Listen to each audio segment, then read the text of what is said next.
राम का नाम, परम पिता परमात्मा का याद करने का तरीका, जिसे गुरु मंत्र या मेथड ऑफ मेडिटेशन कहें या कलमा, शब्द कहें या नाम, मतलब एक ही है। यह कैसे काम करता है, किस तरह से काम करता है? मालिक का नाम आदमी के अंदर की उन शक्तियों को जगा देता है जो दबी बैठी हैं, जो दब चुकी हैं,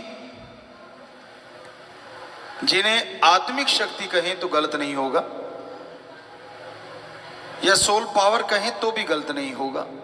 वैसे तो विल पावर, आत्म बल भी वही चीज है, पर कई बार कोई समझने में फर्क कर देता है। एक बच्चे ने हमें बताया तो बड़ा अच्छा लगा, क्योंकि शॉर्ट में अगर आत्म बल कहें तो आत्मा की ही शक्ति है, तभी बल आता है। लेकिन आजकल लोग वैसे आत्म बल को या विल पावर को कुछ और मान लेते हैं। तो आत्मिक शक्तियां जागृत करना ही बेहद जरूरी है, और जब तक वो जागृत नहीं होती, आदमी शांति का अनुभव, खुशी का एहसास नहीं कर पाता। तो आत्मिक शक्तियों को जगाने के लिए एक खुराक चाहिए। जिस तरह बच्चे खेलते हैं, काम धंधा करते हैं, तो उसके लिए बॉडी पावर चाहिए, दिमाग तेज होना चाहिए, तभी यह संभव है। तो उसके लिए आप अलग अलग खुराक लेते हैं, अलग अलग भोजन लेते हैं। आपके कोई ना कोई उस्ताद, कोई ना कोई टीचर, कोई ना कोई कोच आपको शिक्षा देते हैं कि कैसे आप अपने विल पावर को जगा सकते हैं, या अपने आत्म बल को बढ़ा सकते हैं, या अपनी बॉडी पावर को कैसे बढ़ा सकते हैं, कैसे दिमाग को तेज कर सकते हैं। वैसे तो ये कहावत है, अनसुलझी हुई पहेलियों को सुलझाना भी दिमाग को बढ़ाना है। जितना दिमाग ज्यादा लगाओगे उतना ही दिमाग बढ़ता चला जाता है, और जितना दिमाग नहीं लगाना चाहोगे, दिमाग एक तरह से शटर डाउन हो जाता है, बंद हो जाता है। तो जितना ज्यादा इसका इस्तेमाल करोगे उतना ही दिमाग बढ़ेगा, जो आपके पढ़ने में, बिजनेस में, जो भी आप दिमागी कार्य करते हैं उसमें आपकी सहायता करेगा। बॉडी पावर के लिए अलग अलग तरीका बताया जाता है। पुराने टाइमों में घी खा लो भाई, दही खा लो, छाछ पी लो। आज वालों को वो चीज लगता है कि गलत थी, तो आपको नॉलेज के लिए बताना चाहेंगे, ये जो वे प्रोटीन बनता है या प्रोटीन बहुत सारा बनता है, वो छाछ में जो मलाई होती है, एक घर की छाछ होती है ना, गांव वाले बच्चे जानते होंगे। तो घर की छाछ में एक मलाई होती है, जिसके नाम अलग अलग हैं, अलग अलग भाषाओं में। कोई छिड्डी कहता है, कोई मलाई कहता है, कोई कुछ कहता है। आजकल तो आप दूध की मलाई भी खैर छान छान के पीते हैं, पहलवान जो हुए। पर उस समय छाछ क्यों पीते थे लोग? क्योंकि आज वे प्रोटीन भी उस छाछ की मलाई से ही ज्यादा बनाया जाता है, जो ओरिजिनल होता है, ऑर्गेनिक होता है। तो हमारे कोई बुजुर्ग पागल नहीं थे, और कितनी पावर हुआ करती थी, बॉडी पावर। आज भी नहीं है बच्चों में, ऐसा नहीं कि बॉडी पावर नहीं है। जो पहलवान हैं, जो प्लेयर हैं, आज भी ऐसी ऐसी चीजें कर रहे हैं जो पहले नहीं हुई। टेक्निक नहीं पता था उनको, पावर पावर थी। आज टेक्निक सीख गए, वो पावर पहले बहुत ज्यादा थी। ट्रैक्टर को उठा देना, वैसी ऐसी चीजें हुआ करती, बड़े बड़े बड़ा कुछ होता था जो हमने देखा, जो आज कम ही देखने को मिलता है। हाँ, टेक्निकली आज ज्यादा परफेक्ट होते जा रहे हैं। सो इस सब के लिए खुराक निश्चित की जाती है। जिसकी चर्चा हम कर रहे हैं वो वाली खुराक, आत्मिक शक्ति या सोल पावर। आत्मा की खुराक कौन सी है जिससे आत्मिक शक्ति बढ़ जाए, ताकि आपका विल पावर अप होता ही चला जाए। और आपको पता है, जिनके अंदर विल पावर होता है, आत्म बल होता है, वो अपनी आदतों को बदल डालते हैं। और आज कौन सी आदत बदलने की जरूरत है? मांसाहार, शराब, नशे और अपनी बैड हैबिट्स। आप किसी को बताओ मत, क्योंकि आपको शर्म आती है, पता नहीं क्या बोलेगा, और सच भी है, पता नहीं कौन क्या बोल दे, ये तो लफंगा है, ये तो गुंडा है, ये तो नशेड़ी है, तरह तरह के वर्ड आज आम ही सुनने में मिलते हैं। तो इस डर से आप किसी से शेयर भी नहीं करना चाहते। तो उसके लिए आपको एक तरीका बताएंगे जिसका नाम है गुरु मंत्रा। किसी को बताने की जरूरत नहीं पड़ेगी, आप अपनी आदतों को खुद बदल डालोगे, और वो भी कुछ घंटों में, कुछ मिनटों में। आपके अंदर वो सोल पावर, वो आत्मिक शक्तियां जाग उठेंगी। आपका आत्म बल, विल पावर बुलंदियों पे पहुंचने लगेगा। और जिनके अंदर आत्म बल होता है ना, वो कभी ये नहीं कहते ये कैसे होगा, कितना भी असंभव सा कार्य हो, वो कहते ये तो चुटकियों में हो जाएगा, बात ही कुछ नहीं। ये निशानी होती है आत्मिक शक्ति की। वरना तो आज जिधर देख लो आप, निगाह घुमा लो, ये नहीं हो सकता, ये तो होगा ही नहीं, आगे बढ़ ही नहीं सकते, आगे तो बढ़ा ही नहीं जा सकता, ये तो हल ही नहीं हो सकता, चाहे कुछ भी कर लो। हम गारंटी देते हैं, आप सुमरण कीजिए, वो जो गुरुमंत्र बताएंगे उसका जाप कीजिए लगातार, जो असंभव लगता है उसमें ही सफलता का कोई ना कोई शब्द मिल जाएगा, और सीढ़ियां चढ़ के आप सफलता के शिखर पे पहुंच जाएंगे। तो इसलिए ये अपने डिक्शनरी से निकालने के लिए कि असंभव कुछ नहीं होता, जरूरी है अंदर आत्मिक शक्तियों का होना, सोल पावर को जगाना। और उस सोल पावर को जगाने के लिए, आत्मिक शक्तियां बढ़ाने के लिए कोई लंबी चौड़ी कथा कहानी नहीं है, बस 3 शब्द हैं या 1 शब्द। कईयों के अंदर भ्रम है, 5 के बिना पार नहीं होते। कईयों का है कि अब तो ज्यादा ही शॉर्ट हो गया, 3 के बिना पार नहीं होते। आपका भ्रम है, शायद बेपरवाह जी के वचन आपने नहीं सुने होंगे। परम पिताजी ने भी एक बार वचन किए थे, किसी के कहने पे उनको बोला गया कि पहले तो साईं जी 5 देते थे, अब आप 3 गुरु मंत्र के शब्द कर दिए, ये तो कम है। तो तब बेपरवाह जी ने फरमाया था, 3 तो क्या, सतगुरु चाहे, फकीर चाहे तो 1 शब्द से वार कर सकता है। तो समय समय की बात है, समय समय के अनुसार चीजें बदलती रहती हैं। जैसे जैसे समय बदलता है, वैसे वैसे संत, पीर, फकीर परमपिता परमात्मा से प्रार्थना करके उन शब्दों को उस तरीके से बताने लग जाते हैं कि मीनिंग्स वो ही रहता है, लेकिन शब्द बोलने में आसान हो जाते हैं। आज के बच्चों में रहता है कि हम शॉर्टकट अपना लें, शॉर्टकट, थोड़े से चीज, तो 1 शब्द से शॉर्टकट तो कोई हो नहीं सकता, इससे शॉर्टकट नहीं हो सकता। तो इसलिए बड़ा ही आसान सा तरीका होगा, आप जब सुनेंगे, अच्छा नाम इतना बड़ा, गुरु मंत्र और शब्द 1, लेकिन जब आप जाप करेंगे वो 1 ही 1 से मिला सकता है, इतनी पावर है उसमें। ऐसे तो आप अगर सोच के देखो, एक अपनी दुनिया है, अपनी धरती पे दुनिया है।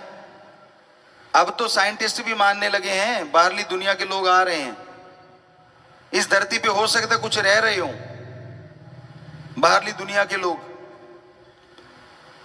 बड़ी जोर शोर से कुछ लोग इसको खोजने में भी लगे हुए हैं कि आखिर बाहर दुनिया कहाँ है, जिंदगी कहाँ है। चंद्रमा पे पहुंच रहे हैं, मंगल ग्रह तक जा रहे हैं, पर हमारे धर्मों में, खास करके पवित्र वेदों में हजारों साल पहले लिखा है, सैकड़ों जगह जिंदगियां हैं, सैकड़ों त्रिलोकियां हैं। त्रिलोकी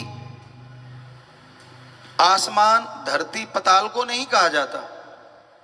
त्रिलोकी का मतलब होता है 3 तरह के जीव, 3 प्रकार की शरीर। एक वो शरीर जो दिखते हैं, जिसे धर्मों में लिखा स्थूल काय, जैसे हमारा शरीर है, पशु पक्षी परिंदे हैं, पेड़ पौधे हैं, ये कहलाते हैं स्थूल काय। पृथ्वी, पानी, अग्नि, वायु, आकाश 5 तत्व से निर्मित हैं। इनमें कोई 3 ज्यादा है, किसी में 2 ज्यादा है, किसी में 1 ज्यादा है। इंसान में 5 बहुत है, लेकिन जो आकाश तत्व औरों में नहीं है, इसलिए इंसान में वो तत्व औरों के मुकाबले बहुत ज्यादा है। वैसे तो आदमी में भी पानी ज्यादा है। तो इस तरह वो एक बैलेंस बन जाता है जब आकाश तत्व ज्यादा आ जाता है। तो ये स्थूल काय है, एक है सूक्ष्म काय। चाहे आप कितने भी पढ़े लिखे हो, साइंटिस्ट को हम चैलेंज करते हैं, आप सुन लो एक बार, फिर बताना गलत क्या है। क्योंकि धर्मों को हमने विज्ञान के दृष्टिकोण से पढ़ा, सदगुरु जी की कृपा से, उनके हुक्म से। खुद नॉन मेडिकल के स्टूडेंट रहे तो इसलिए बड़ा आसान हो गया। गुरु जी कहने लगे धर्मों को विज्ञान के दृष्टिकोण से पढ़ो, और जब हमने पढ़ा तो गजब हो गया कि धर्म तो महासागर है विज्ञान का, विज्ञान तो एक छोटी सी नदी है जो उसमें से निकली है कल परसों। तो क्या है कि सूक्ष्म काय शरीर कौन से हैं जो खुली आंखों से दिखने में नहीं आते। आप उन्हें बैक्टीरिया कह लें, उदाहरण के तौर पे वायरस कह लें, या उससे भी और सूक्ष्म है जो आज तक आप पकड़ नहीं पाए। अच्छा साइंटिस्ट इस बात को मानेगा कि हम परिपूर्ण नहीं हुए हैं, अभी तक वो अति सूक्ष्म से सूक्ष्म नहीं देख पाए हैं, जिनकी एक चीज बंद हो जाती है कि बस हमने बैक्टीरिया देख लिया, इससे सूक्ष्म क्या हो सकता है, वो चुप हो गए। लेकिन कुछ ऐसे भी होंगे जिज्ञासु कि और देखें क्या और भी कुछ सूक्ष्म है, तो जरूर मिल जाएगा, है सूक्ष्म। तो वो शरीर है सूक्ष्म काय। एक है कारण काय, वो देवताओं के शरीर माने जाते हैं। आप तो देवताओं पे बिलीव नहीं करते, जो करो ना करो, पर हमारे अकॉर्डिंग जो हमने महसूस किया, 33 प्रकार के देवी देवता जो सृष्टियों में संभालते हैं वो पाए जाते हैं। वैसे तो अलग लोक है, वो भी सच है। हम आपको ये देंगे तरीका, जो आप देखना चाहोगे इसका अभ्यास कर लेना, देख पाओगे अपने अंदर से। इससे बड़ी गारंटी क्या दे सकते हैं? हमने देखा है, आप भी देख सकते हो। हम भी इंसान है, आप भी इंसान हो। हमने अभ्यास किया, आपको करना पड़ेगा, इतना सा फर्क है। अभ्यास करे बिना तो डिग्रियां ही नहीं मिलती आपको।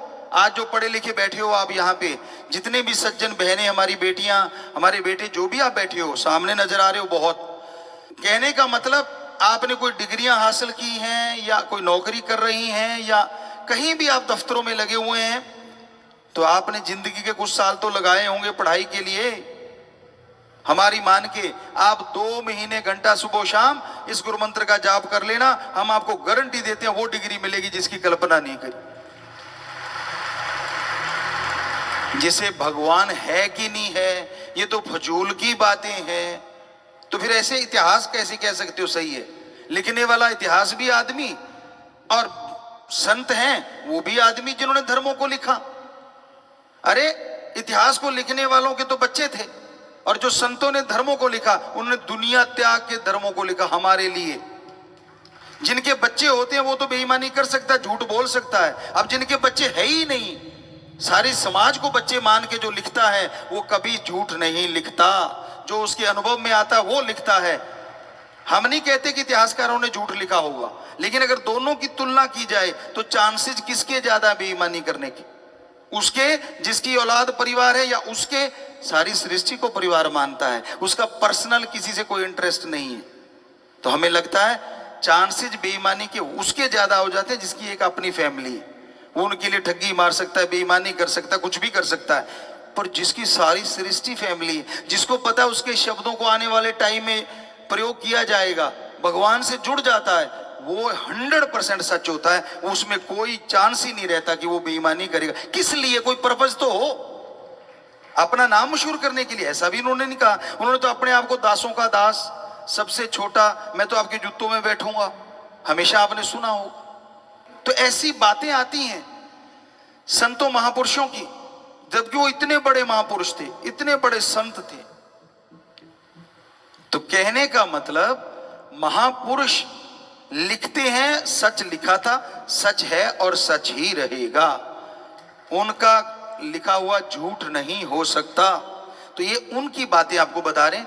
कारण का इस शरीर में क्या होता है, वो जब चाहते उनके पास एक पावर होती, जो आजकल आप मैजिक देखते होंगे या किसी फिल्मों में देखते होंगे। हम क्योंकि फिल्में देखते नहीं, हमें पता नहीं, पर बच्चों से सुनते रहते हैं कि भाई आपने ऐसे मैजिक, भाई छोटा हो जाता है फिर बड़ा हो जाता है, कभी लुप्त प्राय हो जाता है, दिखता ही नहीं।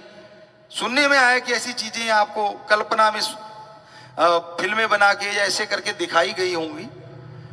वो कल्पना है, लेकिन हकीकत में देवी देवता 100% ऐसी होते हैं। वो कहीं भी पहुंच सकते हैं, ऐसी उनका आत्म बल, आत्मिक शक्ति बढ़ी हुई होती है। अपने आप को बिल्कुल ऐसा कर देते कि आप देख ही नहीं सकते, आपके आसपास ही होते हैं। वो छुप जाते हैं, अदृश्य हो जाते हैं। जितना चाहे शरीर को, बहुत हद, एक हद होती है, उतना लंबा चौड़ा कर सकते हैं और छोटे से छोटा कर सकते हैं और अदृश्य हो जाते हैं। तो उसको शरीर को कहा जाता है कारण काय। तो ये 3 शरीर हो गए, स्थूल काय, सूक्ष्म काय, कारण काय। इसको कहते हैं त्रिलोकी। तो ऐसी त्रिलोकियां सैकड़ों जगह है। सो कहने का मतलब जो जिंदगी हम इस धरती पे जी रहे हैं, ऐसी धरतियां सैकड़ों जगह है, अगर सीधी भाषा में बोले। और वहां भी जिंदगियां हैं। बहुत जगहों पे तो हमसे बहुत ज्यादा तरक्की पे, बहुत आगे विज्ञान में है। बहुत जगहों पे तबाही मच रही है, बहुत जगहों पे शांति प्रिय भी है। तो कहने का मतलब ये, आप अगर देखना चाहोगे, और हैरानी क्या किस बात की है, इन सबको कंट्रोल करने वाला भी एक और सबका हिसाब किताब रखने वाला भी एक है ना। कमाल। आप किसी अपने एरिया के बॉस होंगे, बुरा ना मनाना, अपनी कंपनी है या कुछ भी है, उसका एक बॉस होता है। उस कंपनी को संभालने की जिम्मेवारी उस पे होती है और उसके भी पसीने छूटे रहते हैं। अगर कर्मचारी सही ढंग से ना चले या थोड़ा ऐसा कुछ आ जाए तो दिन रात मेहनत करता है।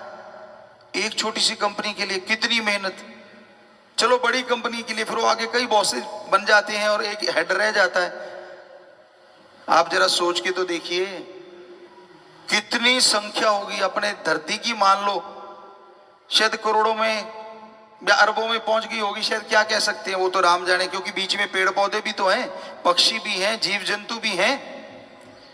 तो उनका एक एक पल का एक ही बंदे के पास हिसाब किताब है। हर किसी की जानता है वो, चाहे उसने आगे अपने भी बंदे रख रखे हों। देवी देवताओं की ड्यूटियां 33 की लगा रखी हैं कि आपने ऐसे ऐसे ये काम करने हैं, और भी होंगे कुछ, लेकिन उनको पता हो ना हो फिर भी उसको खुद को सारा पता होता है। तो ऐसा है हमारा ओम भगवान परमात्मा, गॉड, सुप्रीम पावर। अब पशु तो भी सुन रहे होंगे बेचारे, वो तो नहीं समझ सकते, लेकिन आपका तो दिल कर सकता है ना कि यार देखिए तो सही वो है कैसा। कर रहा होगा ना, जरूर करता है। हमारा तो करा और तभी वहां तक पहुंच पाए, तो बिल्कुल करता है। और वो उसको पाने के लिए ही आपको वो तरीका बताएंगे जिसे कहते गुरु मंत्र या मेथड ऑफ मेडिटेशन। आपने बस अभ्यास करना है, परहेज तो मानने पड़ते हैं। डॉक्टर साहबान यहाँ बैठे होंगे, बड़े डॉक्टर भी होंगे, कोई बीमारी लग जाए किसी को तो परहेज बताते हैं ना कि बेटा ये नहीं खाना, गला खराब है तो गर्म ठंडा इकट्ठा ना लेना, नजला है तो ठंडी चीजें मत खाया कर, बुखार में ये तो इत्यादि इत्यादि सारी बातें क्या कहें डॉक्टर साहबान, और जो बीमार रहा है उसको पता है, परहेज बताए जाते हैं। वैसे ही संत पीर फकीर जो गुरु होता है वो परहेज बताता है कि बेटा ये बस थोड़ी सी चीजें अवॉइड कर देना, फिर मेथड ऑफ मेडिटेशन गुरु मंत्र का जाप करना, जो तू चाहेगा तेरी गंदी आदतें बदल जाएगी और अच्छाई में तू तरक्कियां करता चला जाएगा। इसलिए हमारे धर्मों में गुरु मंत्र की महत्ता बहुत ज्यादा है। और गुरु मंत्र है क्या? क्या गुरु का मंत्र? जी नहीं। पहले आपको गुरु मंत्र की व्याख्या। गु का मतलब होता है अंधकार और रू का मतलब होता है प्रकाश। दोनों के जुड़ने से बनता है। जो अज्ञानता रूपी अंधकार में ज्ञान का दीपक जला दे वो सच्चा गुरु होता है। बदले में कुछ ना ले, पैसा चढ़ावा, अपनी मान बढ़ाई, मेरी जय जयकार करो, नहीं। हां, क्योंकि आप सब में मुझे मेरा राम भगवान दिख रहा है, हो सकता है किसी को इधर भी दिख रहा हो शरीर, तो ये भी इंसान का है। पर इसका मतलब ये नहीं है कि हम भगवान बन गए। हम तो भाई आपके चौकीदार सेवादारी हैं। हमारा काम ही है सेवा करना, आपकी सेवा के लिए। आपके नौकरों के भी चौकीदार हैं हम, तो उनके भी सेवादार हैं, उनके भी नौकर हैं। कैसे? आके वो राम का नाम ले लेंगे आपके नौकर, और वो उन्होंने अगर कोई दुआ कर दी तो हमारा कर्तव्य बन गया उनकी सेवा करना, भगवान से प्रार्थना करना कि भाई हे भगवान, ये तेरा बच्चा तड़फ रहा है, अगर इसकी जायज मांग है, अगर इसकी सही है तो तू सुन ले, और जरूर सुन ले, और इस पे रहमत कर दे, कृपा कर दे। तो वो सुन लेता और कृपा कर दे देता है, तो हमारी नौकरी पक्की हो गई कि हाँ, राम जी ने हमारी सुन ली, और आपके नौकर के भी हम नौकर हो गए, क्योंकि उनकी बात के आगे हमने पालना की। तो इसलिए संत अपनी मान बढ़ाई के लिए नहीं होते, वही सच्चा गुरु होता है, फकीर होता है। हम ये नहीं कहते हम सच्चे हैं कि नहीं, सुमन कर लेना, पता चल जाएगा। राम जी जिस रूप में आते वो गुरु सच्चा होता, जिस रूप में नहीं आते वो गुरु नहीं होता, बात ही खत्म। प्रैक्टिकली मेथड ऑफ मेडिटेशन, गुरु मंत्र है, जाप करो। वो रूहानी रूप में आ सकता है, नूरानी रूप में आ सकता है, दुनियावी रूप में आ सकता है, और जिस्मानी रूप में भी आ सकता है। वो आपकी भक्ति का स्केल है, कितनी का आप करते हो, कितने के विचारों को शुद्धिकरण कर चुके हो, आप कहां तक पहुंच पाए हो, उसके अकॉर्डिंग उसका रूप बदलता है परमात्मा का। होगा वो परमात्मा, क्योंकि वो तो निराकार है, उसका तो आकार ही नहीं है। लेकिन आप कैसे मान लोगे निराकार को, जब तक वो किसी आकार में नहीं आएगा। इसलिए वो उस आकार में आता है जिसमें वो अपना प्रचार करवाता है, यानी सच्चे संत पीर फकीर के रूप में आपको आके दर्शन देगा। दुनिया का क्या है, दुनिया तो बोलते रहना है, कुछ भी कह सकती है, आज तक किसी को नहीं छोड़ा। एक छोटा सा उदाहरण, बस कुछ चंद बातें और, तो गुरु मंत्र की थोड़ी सी बात आपको बता दें। अब रह गया मंत्र, मंत्र कहें शब्द, मेथड, विधि, युक्ति। तो गुरु मंत्र का पूरा मतलब है वो शब्द जो गुरु ने खुद करके देखे हों, वो भगवान का नाम जो गुरु ने खुद जाप किया हो, अभ्यास किया हो। वो गुरु क्या कहता है, मैं भी इंसान हूं, आप भी इंसान हैं, मैंने इन शब्दों का जाप किया और मुझे मेरा भगवान मिला, सारा कुछ मिला, सब कुछ दिखा।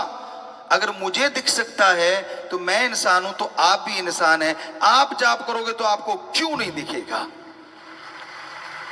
आज तक हमने 6.5 करोड़ लोगों को यह गुरु मंत्र बताया, जिसका अभ्यास हमने किया, और जिन जिन ने भी अमल किया सारे कह रहे हैं जी 100% हमें नजारे आए, कहीं ना कहीं कब ना कभी दर्शन हुए। तो बच्चों, कोई नया आके बैठता है, कोई नया सुनता है, जरा सोचिए, अगर ये 6.5 करोड़ में से लगभग जिन्होंने अभ्यास किया 95 से 100% तक लोगों को वो नजारा आया, तो आपको क्यों नहीं आएगा। भगवान ने क्या आपका कोई दुश्मनी है। बात ये, इन लोगों ने जाप किया, आपने करना है, करोगे तो झोलियां भर जाएंगी, करोगे तो नजारे आ जाएंगे। अभ्यास बिना कुछ नहीं। संत सिखाते, एक टीचर, उदाहरण, एक टीचर, एक मास्टर, एक लेक्चरर क्लास में आता है, क्या करता है, आपको पढ़ाता है ना, आपके उलझे हुए सवालों को सुलझाता है ना, लेक्चर देता है ना, और आप पूरी क्लास सुन रही होती, क्योंकि हम भी तो पढ़े हैं उसी क्लासों में, सुन रहे होते हैं। बहुत बच्चे मेरिट में आ जाते हैं, कई फर्स्ट डिवीजन ले जाते हैं, और जो पीछे से जो वो कागज की बत्तियां बना बना मारते रहते हैं वो फेल हो जाते हैं। अब बताइए, इसमें मास्टर की कमी है या नाम मानने वाले की कमी। मास्टर ने तो सबको पढ़ाया, तो फिर मेरिट कैसे आ गई अगर मास्टर में कमी है। तो गुरु बेचारा क्या कर सकता है अगर मानने वाला ही ना माने। तो इसलिए संतों का काम बताना होता है, और कोई जादू नहीं करना होता। ऐसे वो तो जादूगर करते होते, पुराने टाइमों में गिली गिली अप्पा या ऐसा कुछ बोला करते थे, क्योंकि जादूगरों के खेल भी हमने देखे, समाज में रहे हैं तो देखा है, या शुर शर ऐसा कुछ करते होते हैं वो। तो वो हाथ की सफाई के लिए कि आप उधर देखो, उधर से क्या रहा है, इतने में काम कर दिया, आप उधर देखते रह गए, उसने वो निकाल दिया जो जादू था। तो ये तो हमने तो देखे थे, पकड़ भी लेते थे, पर बोलते नहीं थे कि बेचारे का रोजगार है, आपा क्या लेना, बढ़िया सबका एंटरटेनमेंट हो रहा है। तो होती तो हाथ की सफाई, लेकिन इधर वो जादू नहीं है, ना कोई जादू टोना, ना कोई ऐसी बात। तरीका हम बताएंगे, जाप आपने करना है, गारंटी हमारी है, करोगे तो 100% रिजल्ट आएगा। आपने देखा सबके आया, तो आपके क्यों नहीं आएगा, इतना सी बात है। तो अब वो जो आपको कहा कि बताते हैं, तो परम पिता जी सच्चे दाता रहबर शास्त्राम जी शाह मस्तान जी दाता ने फरमाया, भजन में भी लिखवाया, एक सच्ची घटना होगी, किसी टाइम की, बहुत पहले की कह सकते हैं। तो दोनों बाप बेटा जा रहे थे और एक उनके पास सवारी के लिए खच्चर होती थी, घोड़े होते थे, गधा होता था, अपने अपनी हैसियत के अनुसार बेचारे ले, ऊंट होता था, कोई हाथी वाले भी होते थे। तो उनके पास गधा था, तो उन्होंने गधे से बड़ा प्यार था, तो दोनों ठीक थे, तंदुरुस्त थे और चल पड़े कि चलो अपा बाजार से कोई बिजनेस व्यापार कोई सामान लेके आना है, तो इस पे ला देंगे, तो बेचारे को उतनी देर आपा क्यों तकलीफ देनी है। पैदल लोग चल के पसंद करते थे, तभी तंदुरुस्त रहते थे। आजकल तो रसोई में भी टॉयलेट, मतलब बुरा ना मानना, साथ में अटैच होगी कि बनाते बनाते आ जाए तो करके फिर आ जाए, दूर जाना ही ना पड़े। आने का भी टाइम नहीं है, पता नहीं कब आ जाए, क्योंकि खाने का टाइम नहीं कब खा लें, तो आने का भी टाइम नहीं कब आ जाए, ये भी तो चक्कर है ना। पहले सारा कुछ टाइम के अनुसार होता था। तो वो पैदल चलना भी आज आप किसी डॉक्टर से पूछ लो, जबरदस्त एक्सरसाइज है। कई आज स्पेशली चलते हैं, सुबह सुबह चलते हैं और बहुत ही बढ़िया है। उसी कहते हैं मैं वॉकिंग पे जा रहा हूं, मतलब लोगों को थोड़ा कंपटीशन सा भी कर लेते, मैंने इतने कदम चले, तूने कितने चले, बढ़िया है ये कदम कंपटीशन, बढ़िया कर रहे हो तो अच्छा है, कोई बात नहीं। तो वो पैदल चल दिए कि चलो आते टाइम तो बेचारे पे बोझ लदने हैं, लाद के लाएंगे, चल के चलते हैं। अब वो पैदल जा रहे हैं, रास्ते में एक गांव आया, लोग हंसने लगे, कहते इन जैसा कोई मूर्ख होगा। कहते क्यों? अरे कहते यार दोनों पैदल जा रहे हैं और ये सवारी इनके पास में, हैरानी की बात है। अब बाप थोड़ा मजबूत था, बेटा अभी यंग हो रहा था, तो बाप को लगा कि यार बेटे को बिठा देते। उसने बेटे को बिठा दिया और खुद आगे उसकी वो रस्सा जो होता वो कंधे पे डाला और चल पड़ा। अब आगे कुछ लोग आए तो हंसने लगे, कहते मुस्टंडा है, हट्टा कट्टा हस्त पुष्ट, गधे पे बैठा और अपने बाप को पैदल चला रखा है। वो कहता बापू आजा। बेटा आगे हो लिया, अब कंधे पे वो उसने डाल ली और बाप बेटा तो अगला गांव आया, वो हंसने लगे, कहते इसको शर्म नहीं आती है अधेड़ को, है अच्छा भला है, तंदुरुस्त है, छोटे से बच्चे को आगे चला रखा है। बाप कहता बेटा अब क्या करें? कहता तू भी आजा। बेटी को कहने लगा तू भी आजा, और तो कोई तरीका नहीं। बेटे ने पूछा क्या करें बापू? कहता तू भी आजा। अब दोनों चढ़ के अगला गांव आया, कहते ओ हो कितना बुरा जमाना आ गया।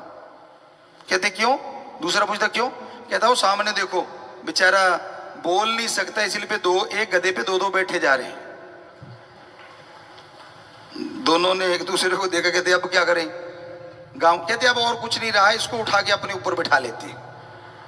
भोड़े थे, थोड़े सीधे साधे थे, पावरफुल थे, वरना गधे को उठा लोगे ऐसी दुलत्ती झाड़ेगा, पता नहीं बत्ती से भी बाहर आ सकती है। पर वो पावरफुल थे उस टाइम के लोग। उन दोनों ने उसको उठाया और कंधे पे रख ले, पुल पार करने लगे। या तो उनको किसी गधे को तेल की वो स्मेल आ गई, बेपरवाही फरमाया करते थे कि शायद कोई मिट्टी का या कैरोसिन उस समय होता था, तेल वगैरह, या किसी चीज की स्मेल आ गई। तो वो पुल के ऊपर से जा रहे थे तो गधे को छींक आई, दुलत्ती सी झाड़ी उसने, वो हाथ से छूट गया, धड़ाम करके नदी में गया। अब दोनों बैठे वहां रो रहे हैं कि अब ये क्या हो गया। तो हमारा कहने का मतलब, आज तक क्या आपने सुना है किसी ने पूरी दुनिया को खुश कर दिया हो? हमने तो नहीं सुना। बुजुर्गों से बेपरवाही से पूछा, उन्होंने भी बताया कि कभी नहीं सुना। तो इस दुनिया को खुश करने के चक्कर में अपना कबाड़ा मत करवा बैठना। ये तो ना तो किसी पे खुश हुई है। श्री रामचंद्र जी आए, विष्णु जी के अवतार, कृष्ण जी के रूप में आए, विष्णु जी के अवतार, उनको नहीं छोड़ा, 14 साल वनवास जाना पड़ा। तो आम आदमी की तो औकात क्या है? ये दुनिया नहीं किसी को छोड़ती, लेकिन अगर रास्ता सच्चा है, दृढ़ता से चलते जाओ, राम जी आपके साथ हैं, परमपिता परमात्मा आपके साथ। दुनिया से क्या लेना? अब संत का काम समाज को सुधारना है। आपको जन्म देने वाले माँ बाप होंगे, वो आपके माँ हैं, बाप हैं, लेकिन एज ए संत जो भगवान की औलाद है वो हमारी पहले औलाद है। और हमें दर्द है अपने बच्चों का जो नशे में मर रहे हैं। हमें दर्द है उन बच्चों का जिनके बच्चे चले गए, उनके माँ बाप रो रहे हैं, तड़फ रहे हैं। हमें दर्द है अपने उन बच्चों का जो अपनी गंदी आदतों को सुधारना चाह रहे हैं लेकिन सुधार नहीं पा रहे। इसलिए संत इस धरती पे आते हैं और फिर वो राम का तरीका बताते हैं जिससे ये परेशानियों से मुक्ति मिल जाए और जिंदगी सफल हो जाए। और संतों का कोई मकसद नहीं होता इस धरती पे आने का, उनकी भी एक ड्यूटी होती है। तो इसलिए संत पीर फकीर कहीं भी कोई तकलीफ आती है पहले तड़फ उठते हैं, भगवान से प्रार्थना करते हैं, दुआ करते हैं। माने तो अरबों बार सजदा, ना माने तो भी अरबों बार सजदा, क्योंकि संत उसकी रजा में रहते हैं कि जो वो करता है गलत ना करता था, न करता है, न कभी करेगा। एक राजा और वजीर की बड़ी दोस्ती थी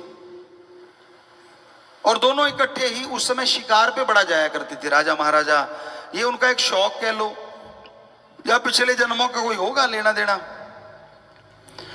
तो शिकार पे जाते थे दोनों इकट्ठे और शिकार खेल के वापस आ जाते थे।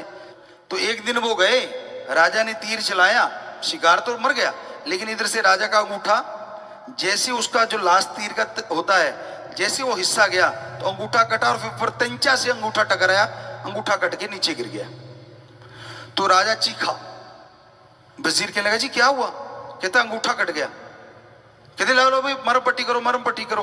राजा कहता यार आज बड़ा बुरा हुआ ना, वजीर भगवान को मानने वाला था। कहता नहीं नहीं, भगवान जो करता है वो अच्छा करता है। राजा तो फिर राजा है, चढ़ गया गुस्सा, मेरा अंगूठा कट गया और ये अच्छा दोस्त है जो कह रहा है भगवान करता अच्छा करता है। अजीब दोस्त है, काहे की दोस्ती? कहता डालो इसको काल कोठरी में। अब राजा का हुक्म कौन डाले, काल कोठरी में डाल दिया। 2-3 महीने गुजरे, राजा शिकार पे अकेला चला गया, साथी थे, फौज तो होती होगी, कुछ असैनिक थे, पर राजा का घोड़ा पावरफुल होता था। अब थोड़ा आंधी तूफान आया, घोड़े ने स्पीड पकड़ी, राजा ने भगाया, वो कहीं और ही निकल गया। घोड़ा भी तो आखिर बेचारा पशु है, उसको क्या पता इतनी आंधी तूफान में राजा किधर ले जाना चाह रहा, वो लगाम खींचता गया, घोड़ा उधर ही मुड़ता चला गया और ऐसी जगह पहुंच गया, आदिवासी एरिया था, आदिवासियों ने पकड़ लिया कि शिकार आ गया। तो वो नर बलि दिया करते थे, आपने सुना होगा पुराने टाइमों में। आजकल भी कई कई राक्षसी प्रवृत्ति के लोग ऐसा करते सुना है, खबरों में सच है या झूठ है ये तो राम जाने। तो राजा वहां पहुंच गया, उन्होंने उतार लिया, पकड़ लिया, कहने के भाई इसकी तो बलि देंगे। अब शाम सी का समय हुआ, जो भी बलि का टाइम था, उसको नहलाया धुलाया और वो गला काट लेते थे, यूं बना के रखते थे। तो वहां ले आए, उससे पहले एक तांत्रिक आता था जो उसमें संदूर लगाता था या नारियल या कुछ भी ऐसा कुछ करते थे, मंत्र मंत्र उसके ऊपर। तो तांत्रिक आया, उसने पहले चेक किया सारे शरीर को, चेक करने के बाद वो बोला रुको। तो उनका जो मुखिया था कहता क्या हो गया? सारे नाच रहे थे, कूद रहे थे, सारे चुप हो गए। कहता ये बलि नहीं हो सकती। कहते क्यों?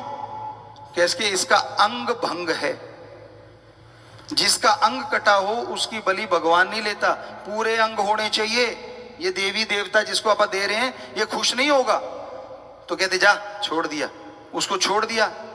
राजा समझदार तो था ही, फट समझ आ गई कि आज अगर ये ना कटा होता तो तेरा तो बेड़ा पार था बेटा। कहता यार दोस्त की याद आ गई कि यार वो तो सही कह रहा था, मैं ही गलत था। तो भागा, घोड़ा दौड़ाया, पहुंच गया, रात को ही बाहर निकाल लिया। कहता बाहर निकालो। कहता यार आज वाली भाषा में सॉरी, पहली वाली भाषा में जो भी था सॉरी फील की, उसको बोला और कहने लगा गलती हो गई यार, तू सही है, आज मेरे साथ ऐसा ऐसा हुआ। वो कहता है, वजीर कहता जी वो भगवान हमेशा ही अच्छा करता है। बादशाह फिर सोचा, कहता है बात सुन। कहता हाँ। कहता चलो मेरा तो अंगूठा कट गया, मैं तो आज बच गया, तेरे साथ अच्छा क्या हो गया जो 3 महीने यहाँ कैद में रहा काल कोठरी में, ये कैसे अच्छा हो गया? कहता राजन तेरा अंगूठा कटा है, मेरा नहीं कटा, दोनों इकट्ठे होते शिकार पे, तू तो आ जाता, तेरा तो अंगूठा कटा, मेरा तो नहीं कटा था, मेरा तो वहां बाजा बजा देते। तो मेरे भी भगवान ने अच्छा किया जो मुझे जेल में रख लिया। तो इसलिए बेटा ये हकीकत है, कहानी नहीं, सच्चाई है। वो जो करता था सही है, कर रहा है सही है, करेगा सही है। इसी जगह यहां एक सुप्रीम पावर ओम हरि अल्लाह वाहिगुरु की चर्चा होती हो, उसी के नाम के बारे में बात होती हो, रीत और कुरीत समझाई जाए, आत्मा को परमात्मा से मिलाया जाए, जीते जी गम, दुख, दर्द, चिंता, परेशानी, बीमारियां और मरणोपरंत आवागमन का चक्कर मुकाया जाए, इसी का नाम सच्चा सत्संग होता है। संतों के पास कोई जादू टोना नहीं होता। हम कोई जादूगर नहीं, ना कोई भगवान। वो ओम हरि अल्लाह वाहिगुरु राम गॉड खुदा रब सबके अंदर बैठा है। अगर आपको हम में नजर आ रहा है तो हमें आप सब में नजर आ रहा है। वो कण कण में है, जर्रे जर्रे में है, कोई जगह उससे खाली नहीं है। भगवान को इस बात से लेना देना नहीं है आप कर्म अच्छे कर रहे हो या बुरे कर रहे हो। वो तो अंदर था, अंदर है और अंदर रहेगा। कई बार आदमी सोचते हैं यार इसके अंदर भी है क्या, तो ज्यादा गिरे होते हैं। भगवान तो सबके अंदर है। कोई कैसे भी कर्म करता है, ये अलग बात है कि मालिक का अपना हुक्म है। वो सबके अंदर होते हुए भी जाहिर नहीं होता और सबके अंदर होते हुए भी ना अच्छे ना बुरे कर्म के लिए किसी को ज्यादा प्रेरित करता है। हाँ, उसके भेजे संत पीर पैगंबर अवतार जो इस दुनिया में आते हैं वो भगवान के लिए, अल्लाह गॉड खुदा रब के लिए प्रेरित करते हैं ताकि आत्मविश्वास बढ़े। आप रिसर्च करके देख लो, आजकल तो नेट का युग है, साइंस काफी तरक्की कर चुकी है। आप सर्च करो क्या ऐसी कोई मेडिसिन है जिसको लेने से आत्मबल बढ़ जाए, विल पावर हाई स्टेज पे पहुंच जाए। करिए research. Allopathy, homeopathy, Ayurveda, naturopathy, जितनी और भी पद्धतियां हैं आप सर्च मारिए, देखिए क्या ऐसी कोई वाकई दवाई है जिसको लेने से आत्मबल बढ़ता हो, विल पावर हाई स्केल पे पहुंच जाए। जी नहीं। नासा साइंस केंद्र के पास भी एक ही जवाब है, अर्ली मॉर्निंग बिटवीन 2 to 5 में उठो और उसमें मेथड ऑफ मेडिटेशन करो, ध्यान की विधि में जाओ। आप घंटा 2 घंटे बैठेंगे तो आपका विल पावर, आत्मबल चरम सीमा पे पहुंचना शुरू होगा। कहने लगे ध्यान किस पे जमाएं? कहते कोई शब्द ले लो जैसे गॉड। तो हमारे वेदों में क्या लिखा है, शास्त्रों में क्या लिखा है कि आप सुबह सवेरे 2 से 5 के बीच में जागो और इस टाइम को कहते हैं ब्रह्म मुहूर्त। सिख धर्म में कहते हैं अमृत वेला, इस्लाम धर्म में कहते हैं बांगे वक्त फर्ज, और इंग्लिश फकीर the gods prayer time, the gods prayer Indian time early morning between 2 to 5। ये समय में जागो, घंटा 2 घंटे मालिक की याद में बैठो। अगर बाकी आप आत्मविश्वास में बुलंदी हासिल करना चाहते हैं तो इतना समय आप बैठो और मालिक की भक्ति करो, तो आपका आत्मबल बाहर से नहीं आपके अंदर से जागेगा। और आत्मबल बढ़ने से आज जो डॉक्टर कहते हैं कि आदमी का दिमाग 10-15% काम करता है, वो डबल या 3 गुना काम करना शुरू कर सकता है। और कोई तरीका नहीं, कोई रास्ता नहीं। आत्मबल से क्या होगा, थोड़े से आपको उदाहरण देना चाहेंगे। एक मरीज, चाहे वो छोटी बीमारी है, ज्यादा बड़ी नहीं, मेजर नहीं, लेकिन बीमारी बड़ी है, और वो ये सोच लेता है कि मैं मरूंगा ही मरूंगा, नहीं बच सकता। यहां डॉक्टर बहुत सारे बैठे हैं, तो उनसे पूछ के देख लीजिए, खास करके सत्संगियों से, कि ऐसे मरीज पे सबसे बढ़िया दवाई भी दी जाए, उसका असर भी 20-25% हो सकता है, इससे भी कम रह जाए। दूसरी तरफ कैंसर जैसी भयानक बीमारी और 3rd स्टेज पे हो, और आदमी के अंदर ये बुलंदी आ जाए, ये हौसला आ जाए कि मैं मरूंगा नहीं, हो ही नहीं सकता कि मैं मरूं। सुमरन करे, भक्ति इबादत से ये संभव है।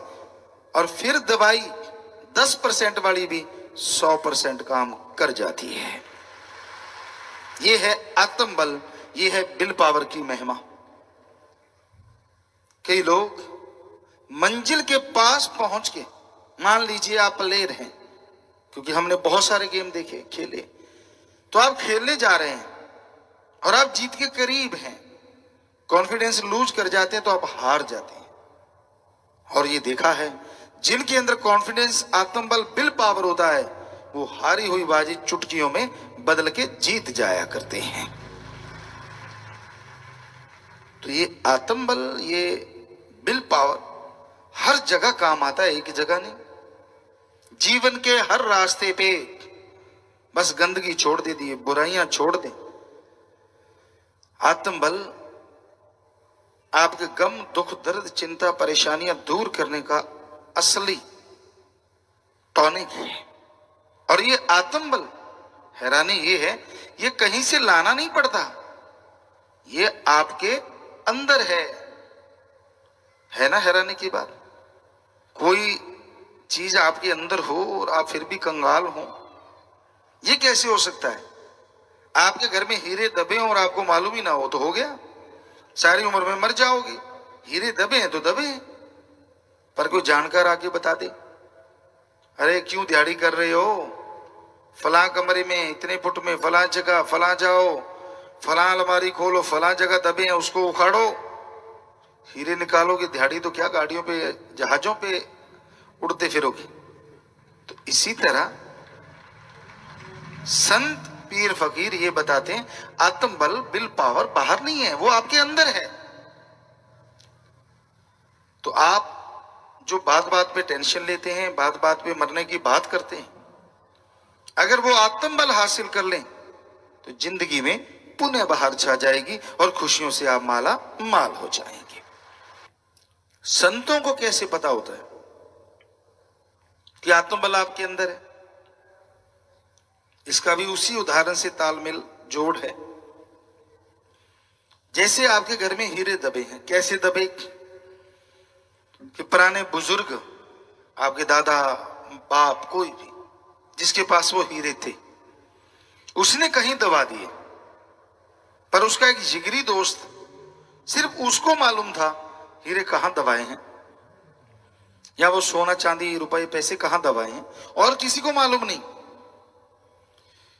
तो वो आपके पिताजी गुजर गए, उन्होंने सोचा कि जाते टाइम बताऊंगा, लेकिन जुबान बंद हो गई, दिमाग काम छोड़ गया, अचानक मौत हो गई या हार्ट अटैक हो गया, नहीं बता पाए। आप मजदूरी करते रहे। अचानक एक दिन वो दोस्त आपके पिता का आपके घर आता है, वो हैरान हो जाता है, आप मजदूरी कर रहे हो? कहते जी और कौन सा पिताजी, यहाँ धन दौलत छोड़ के गए। अरे अरे, उनके पास तो बहुत हीरे जवाहरात थे। सारे बच्चे दो चार जो भी हैं वो हंसने लगते हैं, हीरे जवाहरात ना, सूखे रोड थे वो हम खा रहे हैं। कहता नहीं नहीं नहीं नहीं, उठाओ फावड़े, उठाओ कुल्हाड़ी, गेंती वगैरह उठाओ, उठाओ, फला जगह चलते हैं। चलो खेत में चले गए, खोदो यहां से, वहां से, यहां से, दो तीन जगह बता दी, खोदने लगे और एक जगह से वो हीरे जवाहरात मिल गए। खोदते खोदते दो चार दिन में तो वो माला माल हो गए। तो उसी तरह उस अल्लाह वाहिगुरु की जानकारी संत जब अभ्यास करते हैं, भगवान उनको दे देते हैं। और संत आते हैं, आपको बुलाते हैं, आपके शहर गांव में आते हैं, अरे आओ आओ आओ, आप कंगाल हुए फिरते हो, कभी टेंशन है, कभी बीमारी है, कभी चिंता है, कभी परेशानी है, कभी कोई रोग है, आपका बुरा हाल है। अरे अरे अरे, इन सब का इलाज तो आपके अंदर है, आप कंगाल हुए घूमते हो, आप माला माल हो सकते हो। कहते जी ऐसे जैसे उसके दोस्त के बात पे दो चार बेटों ने विश्वास किया, बाकी ने नहीं किया, ऐसे ये दुनिया है। संतों की बात पे कई यकीन करते हैं, कई नहीं करते। कई कहते हैं यार जब कह रहा है तो करके देख लेते हैं, तो कई मान लेते हैं। और संत कहते हैं ये लो राम नाम की फावड़ा, कुल्हाड़ी, गेंती ले लो, जैसे वो हाथों से चलती है, ये जीभा से चलती है, चलाओ चलाओ चलाओ चलाओ, आपके यहां से वहां से कहां से जरूर मिलेगा आपको भंडार। तो जाप करते हैं, अभ्यास करते हैं, सत वचन मान के मेहनत करते हैं, तो 100% उनको वो आत्मविश्वास ही नहीं मिलता, बल्कि आत्मविश्वास का स्रोत वो भगवान भी मिल जाया करता है। अब जो अमल नहीं करते उसकी भी कई वजह है। आज समाज में पाखंडवाद का बहुत बोलबाला है, ठगी, बेईमानी, संत पीर फकीर की आड़ में बिजनेस सौदा सौ कुछ समाज में चला हुआ है, आप लोग जानते हैं। लोगों को भ्रष्ट कहना, खुद साफ सुथरे होना जरूरी है, दूसरों को भ्रष्ट फिर कहो।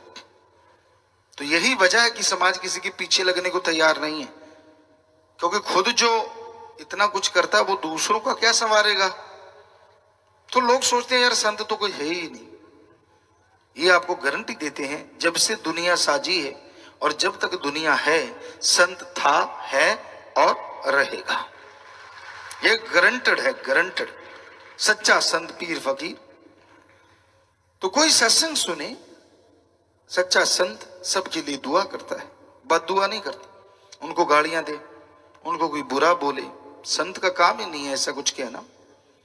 किसी से कोई पैसा नहीं, वो बताता है कि दीन दुखियों की मदद करो, और कोई उस रास्ते पे चल के दीन दुखियों की मदद करता है, बीमारों का इलाज करवाओ, भूखों को खाना खिलाओ, प्यासों को पानी पिलाओ, कोई भी ऐसा काम जो समाज भलाई का है, उस पे तन मन धन से इंसान जोर लगाता है, ये भी गारंटी है उसके बदले में वो माला माल जरूर होगा। पर कोई वचन माने तो, जब तक वचन नहीं मानते मालिक की कृपा पात्र नहीं बना जा सकता। तो वचन तो मानना पड़ेगा, और कोई टॉनिक नहीं है जो घोल के पानी में आपको चढ़ा दे। मन मर्जी ना चलो, कहीं तो मन को बरजो। संत पीर फकीर गुरु ने चलो कैसे भी आदमी की बात मान ली, एक इच्छा पूरी कर दी, फिर उसकी इच्छाओं का मकड़ जल, ये नहीं मेरे को, वो नहीं, फला फला नहीं फला, और आखिर में नरक 100%। और कोई तरीका नहीं है।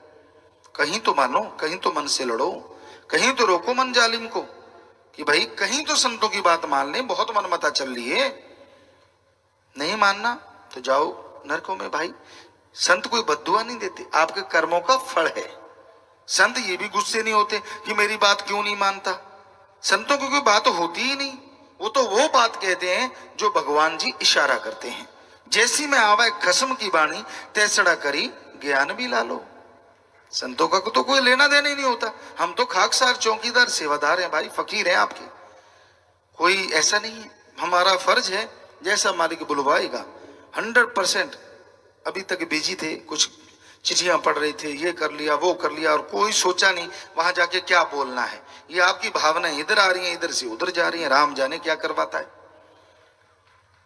तो कहीं आदमी को बाहर जाना चाहिए, ज्यादा मन के हत्थों मजबूर होके नरक यहां वहां दोनों जहां में नसीब में मिलती है, और फिर रोने का वक्त भी नहीं मिलता। इसलिए इतना अहंकार भी अच्छा नहीं, इतना घमंड भी अच्छा नहीं कि आदमी उस अहंकार में सारा कुछ ही गवा बैठे। अहंकार ना करो। किस बात का अहंकार? साइंस आज बहुत तरक्की पे, पर रावण जितनी तरक्की अभी तक नहीं हुई है। कहीं आप सोचो चरम सीमा पे। ऐसी तरक्कियां बहुत बार हो चुकी हैं समाज में, इस दुनिया में, इस धरती पे। रावण सफल क्लोन ज्ञाता था, उसके 3 या 5 ही बेटे थे, बाकी सारे तो क्लोन थे। 1 लाख बच्चे बनाए थे उसने क्लोन, और सफल इतना था कि उन क्लोनों के आगे 1.25 लाख बच्चे थे। इतना जबरदस्त था वो साइंटिस्ट। जब चाहता था बरसात, सूर्य की रोशनी के साथ साथ चंद्रमा की रोशनी से खाना बना लेता था, और एटम परमाणु तो उसके कंधे पे रहता था। आज है किसी के कंधे पे? हो किसी के तो सारी दुनिया खत्म कब की हुई होती। सोच के देखो, जिन देशों के पास है वो ही फूले नहीं समाते, दूसरों को पैर की जुत्ती समझ रहे हैं। और सुनो और सोचो, अगर आदमी के कंधे पे लटक रहा होता तो आदमी क्या करता? मानते कि नहीं छोड़ू, कर देता कबाड़ा। शुक्र है इतनी तरक्की नहीं हुई, पर रावण के पास ये था। रामायण को पढ़ो, उसमें आता है कि वो जब तीर छोड़ता था तो 12-12 कोस से भी ज्यादा आग लग जाती थी, और तीर तरकश से निकालता था, यूं सिद्ध किया हुआ था। पर राम जी के पास ऐसे तीर थे कि वो छोड़ते थे तो चारों तरफ बर्फ बन जाती थी, तो दोनों टकराते थे, वातावरण सामान्य रहता था। हमें लगता नहीं कि परमाणु एटम की अभी तक कोई तोड़ मिली होगी, हो सकता है मिल गई हो, लेकिन तब थी, सब कुछ था। देखिए कितनी, और जहाज वगैरह सब थे। उनको बात अलग, उड़न खटोला या अलग अलग नाम दिए जाते थे, लेकिन सब कुछ था। तो कहीं आप ऐसे सोचो, कम्युनिकेशन तो जबरदस्त था उनका।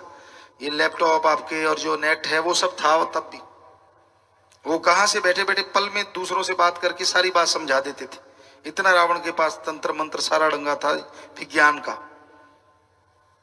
तो इतने इतराओ ना, जब उसकी चरम सीमा से आगे विज्ञान गई तो सब कुछ खात्मा हो गया। तो भाई हम विज्ञान के विरुद्ध नहीं है, विज्ञान तरक्की करे पर मानवता भलाई के लिए, सृष्टि के फायदे के लिए, तो कोई डर नहीं। और जब खात्मे की तरफ तरक्की करेगी तो डर ही डर है। तो वहीं पे फिर आते हैं कि आदमी को अहंकार नहीं करना चाहिए, कहीं बाज आना चाहिए, वरना अहंकार को ऐसी मार पड़ती है, वो तो क्या उसकी पुश्तें तक बुरा हाल हो जाता है, झेलती है उन चीजों को। तो इंसान को बताना संतों का काम होता है, सत्संग में आना आपका काम, बताना फकीर का काम, और अमल करना आपका काम। सुन के अमल कर लोगे। क्या अमल करना है? राम का नाम सुबह शाम, कम से कम आधा घंटा सुबह, आधा घंटा शाम, या घंटा सुबह शाम जरूर जाप किया करो। व्यवहार के सच्चे बनो। ठगी, बेईमानी, चोरी क्या कर लोगे? कितना पैसा पड़ा है विदेशों में, और उनके कपड़े वही कुर्ता पैजामा, दिखने में सादे। क्या कर रहे हैं वो? खाने हैं क्या? और हवा से निकल गई तो वो गए सारे की सारे की। और यहां रोटी के लिए लोग भूखे मर रहे हैं। तो आप क्या कर लोगे? ज्यादा ठगी, बेईमानी, भ्रष्टाचार करके क्या करोगे बताओ? बच्चों के पास गाड़ियां हैं, घर परिवार है, सब कुछ है, और क्या करवा दो? उनको सोने में मरना चाहते हो क्या? एक बार कहते हैं महादेव जी की किसी ने तपस्या की, और इतनी तपस्या की महादेव जी प्रसन्न हो गए। कहेंगे बोल बेटा क्या चाहिए? कहता जी मैं जिस चीज को हाथ लगाऊं सोना बन जाए। कहते तथास्तु। बड़ा खुश हुआ, चेक करके देखा, बैठ के हाथ लगाया सोना बन गया। अलमारी के हाथ लगाया सोना। कहता ओ कमाल हो गई, वाह महादेव जी। खट जा बेटा, रुक तो सही अभी। रोटी आगे, कहता भूख लगी रोटी लाओ। कौड़ तोड़ी, सोना। पानी उठाया, सोना। न प्यासा मरे, भूखा मरे। बेटी को हाथ लगा, बेटी, सोना। सोने की मूर्ति बन के खड़ी होगी। चिल्लाए, पीटे माथा, ये क्या करूं? हाथ ही ना लगाए, डरता किसी को। दूर हो जो, दूर हो जो, दूर हो जो, दूर हो जो। लगा, बड़ा सोना, बनाता नहीं। फिर पीटा, पछताया, फिर भक्ति इबादत की। फिर महादेव जी प्रकट हुए। कहता जी जरूरत ही नहीं, जैसा था मैं तो तेरा ही भक्त काफी हूं। तो आज ऐसे लगे हुए हैं लोग, बेटी भी बन जाए सोने की, बेटा भी बन जाए सोने का, और खुद का बोल गया पटाखा। डॉक्टर कहते हैं हार्ट अटैक हो गया। वही 4 लकड़ियां मिलेंगी, सारे कपड़े उतार लिए जाएंगे, सस्ता सा लट्ठा पहना देंगे, और वो सारा पैसा जो तू 2 नंबर का छुपा छुपा के रखता गया खू खाते में, क्योंकि नंबर तो तेरे पास है, दिमाग में फिट है। सो भाई किस लिए पागल बने हुए हो? किस लिए? जरूरत के लिए चाहिए। हम नहीं कहते कमाओ ना, बनाओ जितना मर्जी, लेकिन पागल ना बनो। जीने के लिए कमाओ। कमाने के लिए अगर जीने लग गए तो रोबोट बन जाओगे, मशीन बन जाओगे, और जिंदगी दुखों से लवरेज हो जाएगी। आप पछताओगे, पछताने का टाइम नहीं मिलेगा। किसी का हक मार के ना खाओ, ठगी, बेईमानी, भ्रष्टाचार से। तो संत पीर फकीर तो बताते हैं मानना ना मानना आदमी की मर्जी है। आखिर भूख ये कहां मिटेगी जाके? और कमा लूं, और कमा लूं, और कमा लूं, इधर लगा दूं, उधर लगा दूं, यहां फंसा दूं, वहां फंसा दूं, और एक दिन खुद फंस के बैठ जाते, कहते ले निकालो मुझे। तो भाई बुरे कर्म कोई भी है वो आपको फंसाएंगे, कोई बात नहीं। एक कहावत है पंजाबी में, नच ले कुद ले टप ले, सिर तक पंजाली हेठ देना ही पैना है। वो कहते ना बछड़ा होता है, पहले बैलों से खेती होती थी, आज भी कहीं कहीं बेचारे गरीब किसान करते हैं। तो वो बैल जब बछड़ा होता है तो बड़े हुंकारे मार, ये कर दूं, वो कर दूं, फला कर दूं, उछलता कूदता है, और बाद में यहां मारते नाक में नथ, और फिर हड़ जोत लेते हैं, चलता नहीं, और पावरफुल बैल के साथ उसको जोड़ लेते हैं, मजबूत गले में बांध देते, नथ से बांध के। बेचारा इधर उधर निकलने की कोशिश करता, डंडे पड़ते, चमड़े की छांट चटाक ऐसे चलता है, फिर सीधा कुछ देर में ही हाड़ी निकल आता है। बड़ा नाक तटपता था। कोई बात नहीं बेटा, कर ले जो करना है, तेरा दिल करे, लेकिन